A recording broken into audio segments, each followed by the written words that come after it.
మామిడిపళ్ళ రుచులే కాదు, కపిల్ వారి 30 సంవత్సరాల నాణ్యత మరియు నమ్మకం. ఆడోళ్ళు అంటేనే యాదికి వచ్చేది బంగారముల. ఇక బంగారం నచ్చిన వాళ్ళు ఉంటారు. మగోళ్ళకి ఇష్టమేనాయా, ఆడోళ్ళకి ఇష్టమేనాయా. దావత్ అనుడితోటే యాదికి వచ్చేది. ఆడోళ్ళకు కట్టు బొట్టు బంగారం ఏమో దిగేస్తారు. ఆడోళ్ళు ముద్దుగా రెడీ అవుతారు, మగోళ్ళు ముద్దుగా రెడీ అవుతారు. ఫంక్షన్లా ఏమన్నా పెట్టని, మనం ఏం పెట్టినామా అనేది ముఖ్యం కాదు, మనం ఎట్లా రెడీ అయినామా అనేది ముఖ్యము. ఇక వెనకట బంగారం రేటు తక్కువనే ఉండే, కానీ వత్తాంటే మస్తు పెరిగింది. 50 కాంచి 70కి వచ్చే, 70 కాంచి లచ్చకు వచ్చే.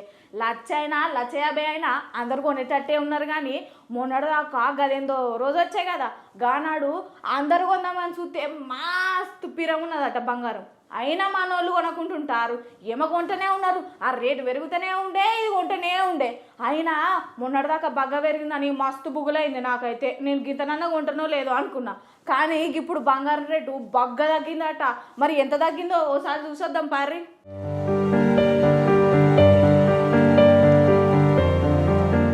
బంగారం ధరలు ఇటీవల చరిత్రలో ఎన్నడూ లేని రీతిలో పెరిగి ₹1,00,000 మార్కును దాటి కొత్త రికార్డులు నమోదు చేశాయి. అయితే ప్రస్తుతం ధరలు కొంతమేర తగ్గుముఖం పడుతున్నాయి. అంతర్జాతీయంగా ఉద్రిక్తతలు తగ్గుతుండటంతో పాటు సెంట్రల్ బ్యాంకులు గోల్డ్ నిల్వల కోసం కొనుగోలు తగ్గించడం పసిడి రేట్ల తగ్గుదలకు ప్రధాన కారణాలుగా చెబుతున్నారు. గతంలో జియో పొలిటికల్ టెన్షన్, టారిఫ్ వార్ల నేపథ్యంలో బంగారాన్ని సురక్షిత పెట్టుబడిగా భావించిన మదుపుదారులు పెద్ద ఎత్తున కొనుగోలు చేశారు.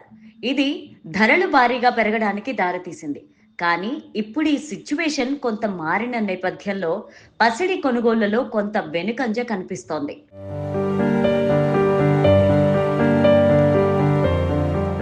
భారీగా పెరిగిన బంగారం ధరలతో సామాన్య ప్రజలు బంగారం కొనుగోలు చేయడానికి వెనకడుగు వేస్తున్నారు. పెళ్లిళ్లు, ఉత్సవాలు వంటి సందర్భాల్లో బంగారానికి ఉండే సాధారణ డిమాండ్ కూడా కొంత తగ్గిపోతుంది. ఫలితంగా మదుపుదారులు, వినియోగదారులు ఇద్దరూ కూడా గోల్డ్ కొనుగోలు విషయంలో వేచి చూసే ధోరణి అవలంబిస్తున్నారు. ఇదే ధరల పతనానికి మరో ముఖ్యమైన అంశంగా కనిపిస్తోంది. అంతేకాకుండా సెంట్రల్ బ్యాంకులు ఇప్పటికే తగినంత గోల్డ్ నిల్వలు కలిగి ఉండడంతో వారు తాజా కొనుగోళ్లలో ఆసక్తి చూపించడం లేదు. దీని ప్రభావం గోల్డ్ మార్కెట్ మీద స్పష్టంగా కనబడుతోంది.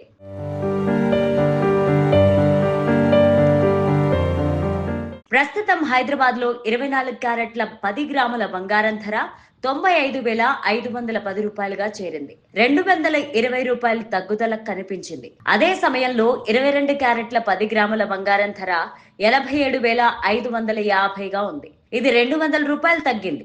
ఇలాంటి సిచ్యువేషన్స్ లో బంగారం పైన ఉన్న డిమాండ్ అంతగా లేకపోవడం, అంతర్జాతీయ ఆర్థిక పరిస్థితులు కాస్త స్థిరంగా ఉండడం వల్ల రాబోయే రోజుల్లో పసిడి ధరలు మరింత తగ్గే అవకాశం ఉంది. అయితే బంగారం ధరలు నిత్యం మారుతూ ఉండడంతో పెట్టుబడిదారులు సరైన సమయాన్ని చూసి ముందడుగు వేయడం మేలని నిపుణులు అంటున్నారు.